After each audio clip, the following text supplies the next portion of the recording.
ঝড়ের আগ মুহূর্তে এই যে লোকজন রাস্তা দিয়ে দৌড়াচ্ছে, হ্যাঁ ঝড় উঠবে মনে হচ্ছে, কিন্তু এখনো ঝড় ওঠে নাই। আমার কলিগরা সবাই আসছে বারান্দায় এসে আমরা সবাই ভিডিও করতেছি ঝড়ের। আসলে ঝড় কি আসবে সত্যি, নাকি আমাদের ভিডিও করা দেখে ঝড় চলে যাবে, বিষয়টা আসলে এখনো বোধগম্য হচ্ছে না।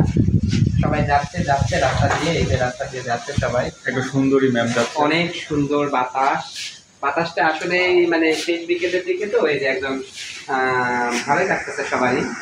তো যাই হোক, বৃষ্টি যদি হয় সবার ভালোই লাগবে, কারণ আবহাওয়াটা ঠান্ডা হবে, পরিবেশ নরম হবে, সবাই আরাম পাবে। তো আর কি বলবো, আর বলার কিছু নাই, আমি শেষ করছি। তবে বৃষ্টি নিয়ে আমি প্ল্যান কি মানে ভাই আপনার বৃষ্টি হলে আমরা বিভিন্ন ধরনের সমস্যায় পড়বো।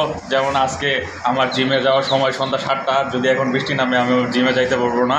এবং আমার যে ডেইলি রুটিন আছে জিম করা সন্ধ্যা 7টা থেকে 9টা পর্যন্ত, সেই জিমে ব্যাহত ঘটবে। এবং সাধারণ কর্ম করে যেই মানুষগুলো খায়, সাপোজ যারা এখন এই মহাখালী ডিউসের ভিতরে রিক্সা রাইড দিয়ে উপার্জন করে, তারা এখন এই বিভিন্ন ধরনের সমস্যার সম্মুখীন হবে।